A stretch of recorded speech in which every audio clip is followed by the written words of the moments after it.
I was shocked to find out that Karma Bus run over my cheating wife. I'm finally at a point where I can't stand this anymore. I've been in love with this woman for a very long time, maybe a couple of years at this point, and I'm not sure if I should just destroy it or attempt to make something with her.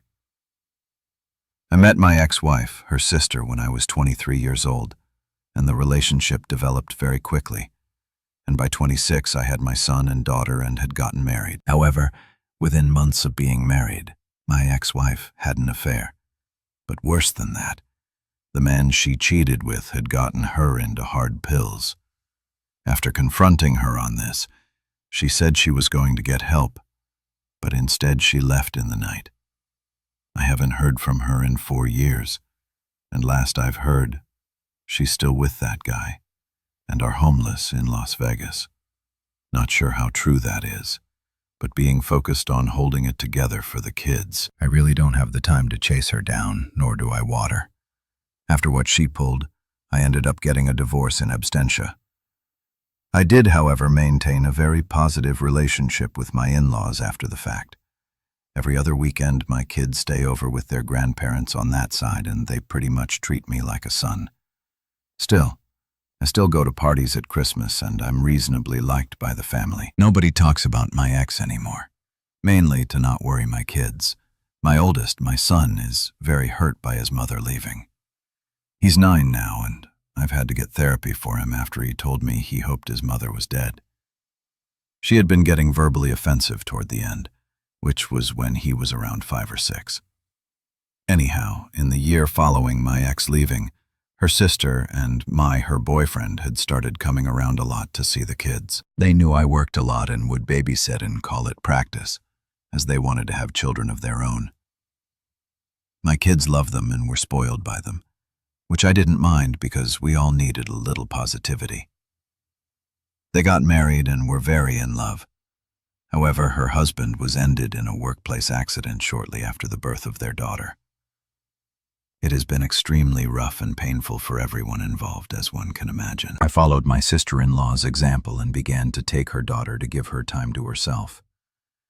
If things got too hard to deal with or she needed alone time, she's been in grief counseling for a few years, but she still wears her ring and has told me she can't ever imagine dating again. I talked to her about him frequently, and she's gotten to a better place, but she's still very much in love with him.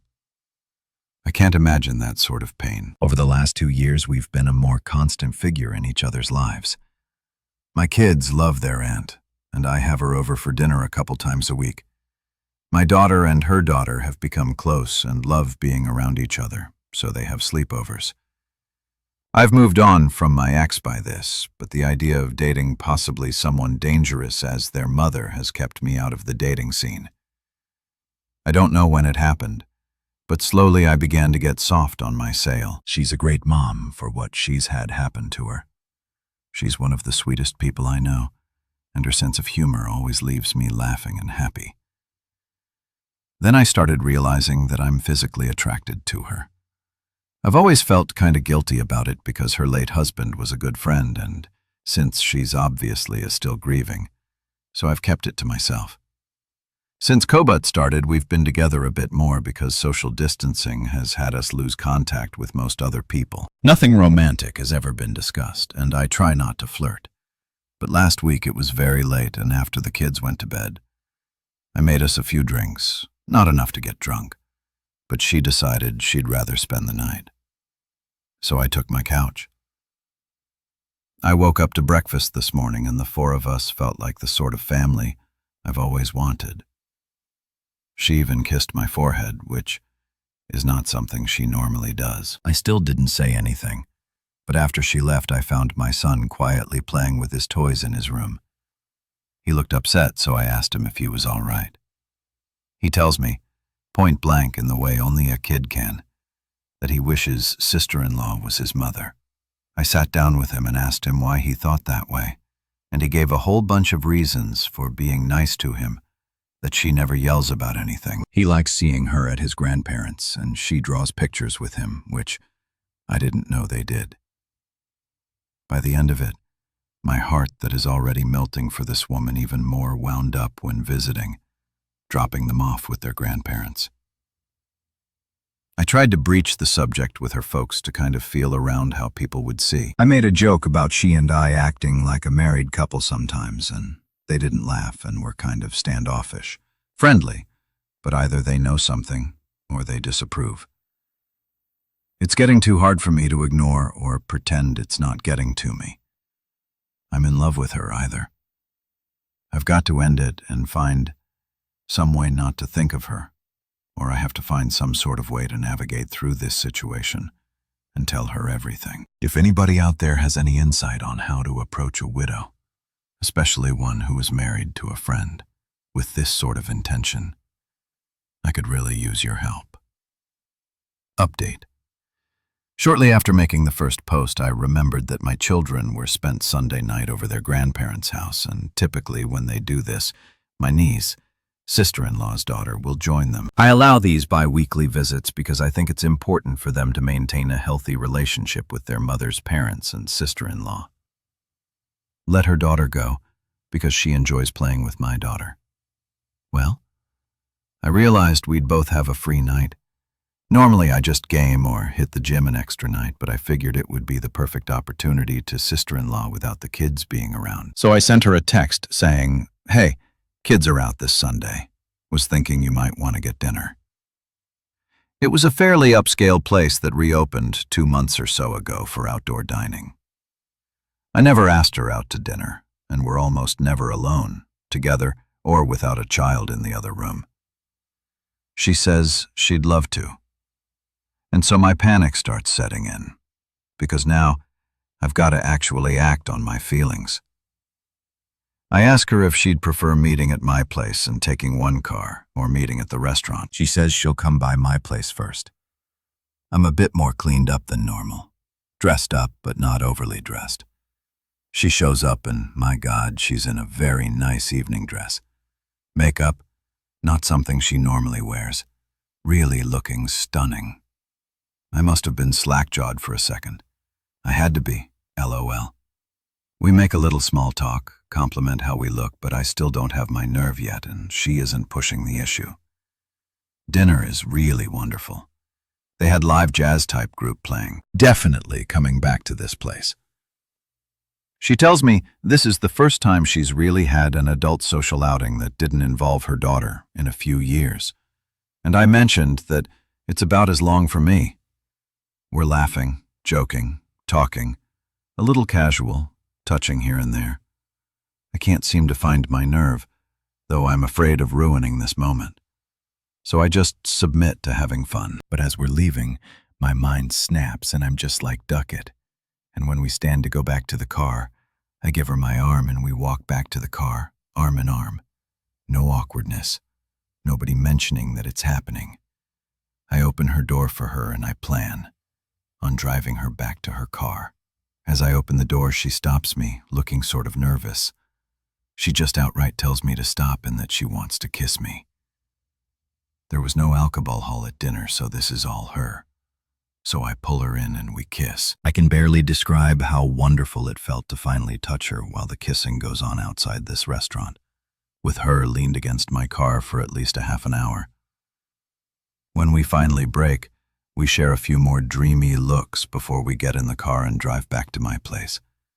She's holding my hand as I'm driving. I don't think I've ever been happier. I confess to her that I've started having feelings for her a long time ago.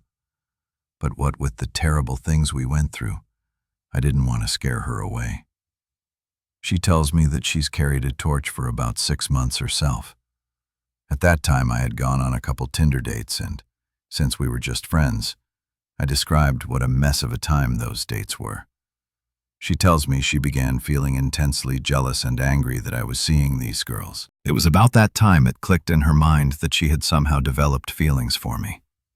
As it turns out, I didn't approach her because of her late husband, and she wasn't approaching me because she was afraid I'd see too much of her sister, my ex-wife, in her, and start to resent her for it. I invited her in after we got back home, and we decided to try and fight off the desire to jump straight into bed, and just sat on the couch, snuggling and talking about what we would need to do to make this a working relationship. There were some really teary moments there. We of course talked about her late husband a little, and where she feels in the grief process, saying, I don't want to rush her and that I'm not going anywhere. If she needs time, I'll wait as long as she needs me to. She says that she feels like she's in a place where she can love again, that she's long past feeling guilty for having feelings for me. It was something she struggled with. She then brought up her sister and the obvious questions a few people asked in the comments. What would we do if X ever decided to show her face around here again, or try to get back into my kid's life? What if she comes back reformed and apologetic? Would I take her back? I told sister-in-law, that's a hard no, that I've forgiven her for cheating on me, but I will never forgive her for what she did to my son. He was quite a sunshining and happy boy before his mother started cheating, using, and lashing out at him. He's doing better now, but for a long while his behavior and negativity for somebody so young troubled me. Sister-in-law was concerned how he might react to her, as, unlike our respective daughters, he is old enough to understand everything. I told her not to tell him, as it might embarrass him.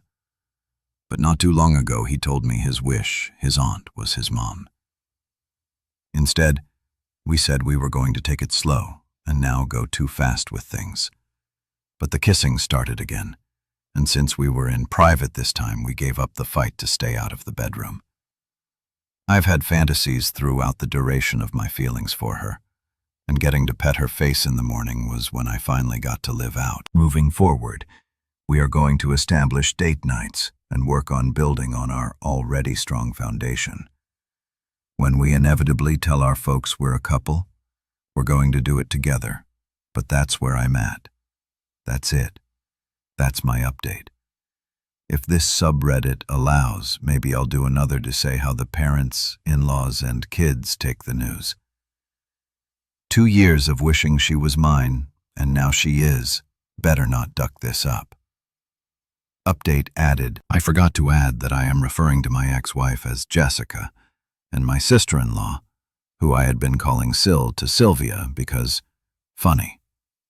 Well, we've told everyone, and for the most part it's gone over fairly well. When our respective kids were with my in-laws, Sylvia and I went to go see my parents. They met her a handful of times, but they don't really know her too well. As my in-laws and my family rarely attended mutual functions, they at least recognized who she was. My dad isn't a particularly sentimental person, so I have no idea what he thinks about it. But my mother is on board. She did ask, does Jess know? And we told her that I haven't even spoken with her in 4 years and Sylvia hasn't heard from her in 2. That we'd cross that bridge when we got to it. Other than that, my folks just seemed happy for me. Yesterday we attended a small family gathering for Labor Day at my in-laws. We knew the reception here would be a little more chilly, as they're all also related to my ex-wife. My parents did us the favor of taking the kids to the zoo for the afternoon, and ice cream too. We arrived at the party together, and of course everybody is wondering where the kids are. Felt like a million things were telling me not to do this by. I took her by the hand and we both explained. The kids were not here because we intended on telling everyone that we are now a couple. This wasn't a huge crowd, maybe, like 8 people. But it really felt like I announced it to a stadium. I don't know how we expected it to go, but several of her aunts were very pleased with this.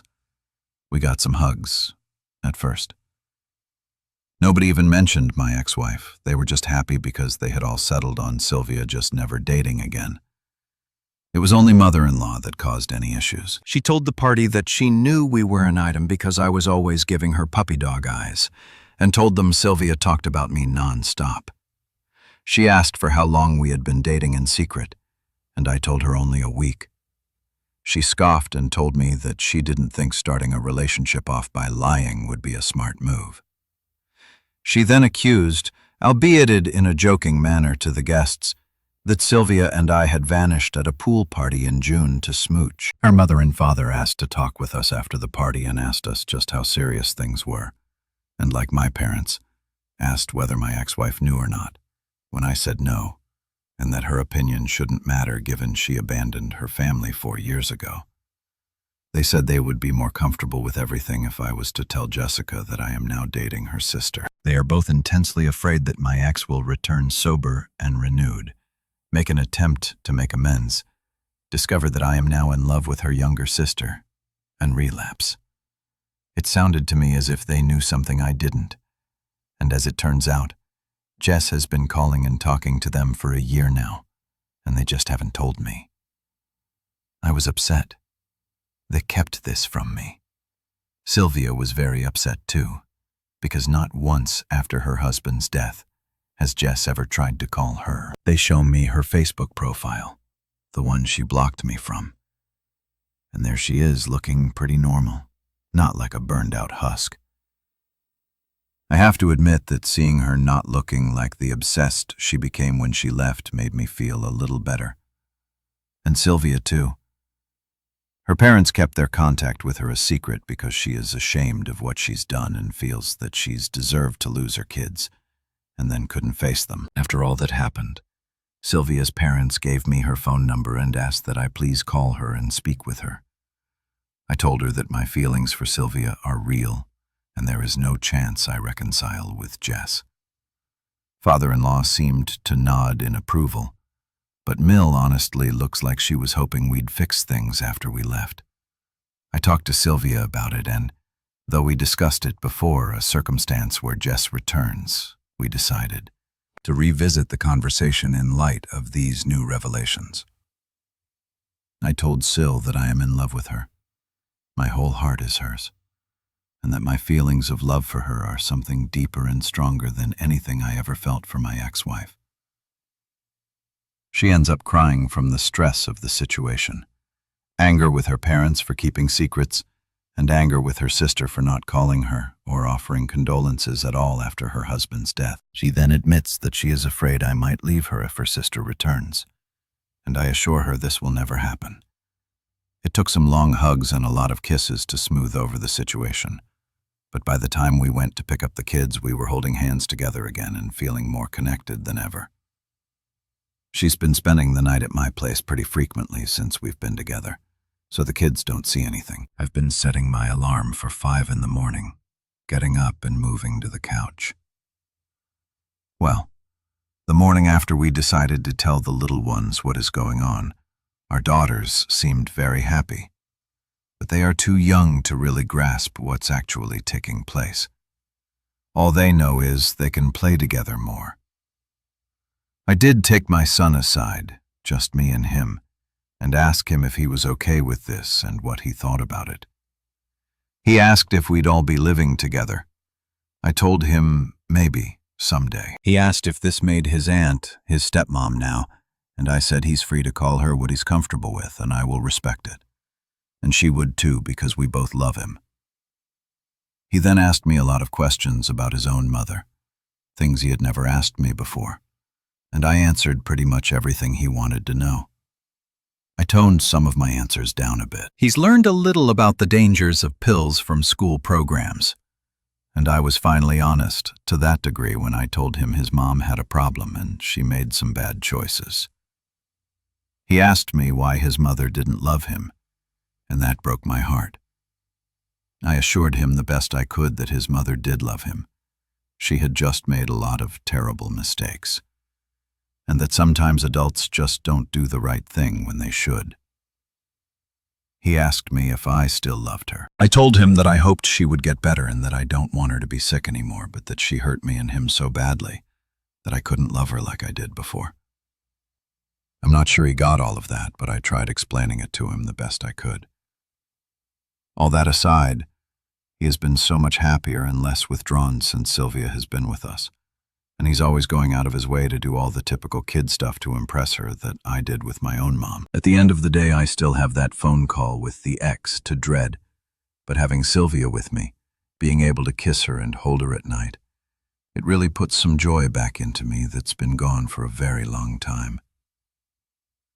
I don't think I even knew how unhappy I had been all these years, until I realized how happy she made me feel. We've been doing all the happy young lover stuff. She's been leaving me love letters in my work, lunchbox, even little poems. And I had flowers sent to her place of work, she mentioned. She had told me that a few of the ladies at work had been trying to get her to ask me out for several months. So I figured the flowers would both make her happy and be a firm thank you. Wink to the office girls, LOL. Update. I did talk to her back in September. I keep going to write an update for this, but life got pretty hectic. I did write like a 10-paragraph update, like a month ago, but my laptop crashed. I lost it and got discouraged. The ex-wife is in a much better place and is in recovery. 8 months, cleaned, by this point. She finally told me the details of the affair and how things happened, how she got into pills. Not stuff I really wanted to hear, but she's trying to get her life together, and as much as I dislike the things she's done to me and the kids, I want her to get healthy. I shouldn't, but I worry about her still sometimes. Anyhow, I got around to telling her about Sylvia and she was dumbfounded by it. When I first met my ex, she was 19 and Sylvia was 14, and in her mind she always viewed her as a kid in regards to me, which, to be fair, I did used to refer to Sylvia and her kid sister. But when she remembered that her sister is a fully grown adult who was married and had a child, that her hinting I was a creep stopped. She did ask if I had feelings for her while I was married, and I denied that. We talked about the kids, and she was really regretful and crying throughout the conversation. She has no idea how she'd be able to face them again. I wanted to say something reassuring, but I don't want to give her the impression that I want her in their lives. Cordial, even friendly. But I'm not going to be stupid. She and Sylvia talked for a while too. I didn't needs-drop intentionally, but from the bits I heard and what I was told, they talked about Sylvia's husband. As it turns out, my ex had gotten arrested for a BNE that week and spent it in jail. She didn't even know he passed until a couple weeks after the funeral, and by that point she felt saying anything would make things worse. Things went as well as could be expected. Sylvia, the 3 kids, and I have been spending almost every day together, and I haven't been happier in years. My son and daughter love all the motherly attention they've been getting, and I'm really loving getting to learn more about my little niece. Life's good. Busy, but it's good. Thanks for asking. I might just copy and paste this as my update. Lol. All right, that was my comment update, and nothing has really changed in the weeks since I wrote it. If anybody has any questions or comments, I'd be happy to answer what I can when I can. But during this season, my workload increases dramatically, and I don't have as much time to be on here as I did when I first posted. I'm so glad I got up the nerve to try with her. I love her so much. I'd been so long without a romantic partner that I forgot what being in love or feeling loved felt like. Now that I remember, it's shocking to me. I didn't realize how alone and miserable I really was. I mean, for Christ's sake, we played Scrabble last night, and for some reason it made me ridiculously happy, LOL. Update. It has nearly been a year since my former sister-in-law Sylvia decided to begin dating. A year later, and we are living together, and I couldn't be happier. We're currently living together and are in the market for a new home. Our children are really benefiting from having 2 parents around to care for them. Our daughters have begun to call each other sisters, and my son is accepted in the same way. They're basically just normal siblings. It is interesting with my son when he is talking to his friends or teacher, he refers to Sylvia as his mom. But when calling her or talking to her, he still calls her auntie. And our daughters are the same as I am, uncle. It confuses some people we meet, but it's always an interesting story to tell. We haven't had much contact with my ex-wife since my last post, but from what we hear, she's doing much better, has a halfway decent job, a boyfriend, and is keeping clean. I don't like to think about her being reintroduced into my children's lives, but if she continues to be a clean and well-rounded person, it will make it much harder for me to deny her visitation, should she seek it, not just from a legal standpoint, but from a moral one as well. Neither Sylvia and I look forward to that day, but the worries seem way off. Her parents have stopped their prodding into our business and haven't tried to force the ex back into our lives as we feared. Our kids spend the weekend with them now, as my two were already doing that beforehand. So Sylvia and I get to spend Friday night and most of Saturday to go on dates and have some alone time. Our mutual friends were all pretty surprised by this and have been very supportive as well. They try to be polite and not mention my ex-wife, but every so often it does come up. Mostly everyone is just happy that we found happiness together. One side of the family that I failed to mention in all of this was the family of her late husband. As you might expect, her daughter still sees them regularly, and they are very happy and accepting of the relationship. His father even told me point blank that he was glad it was me, because he thought he would hate his daughter-in-law bringing some strange man into his granddaughter's life. We haven't had many gatherings, of course, because of COVID, but the few get-togethers we have had have included them, and will always include them. Speaking of her late husband, Sylvia and I have talked quite a bit about our feelings, and she's even had me come along to one of her therapy sessions because, despite everything going so well and the immense and wonderful love we have for each other, his memory and presence will always be a part of our lives. She decided on her own that, out of respect for me, she had to take her wedding band off, something that caused a lot of sadness. As you can imagine, I told her that she didn't need to do this, and were we to get married, she's got two hands. After I said this, she began to wear it on a necklace. Instead, she wears an engagement ring. Now, I don't have any crazy story on how the engagement went down. I didn't spring it on her in some crazy public spectacle, but there were tears and hugs and kisses.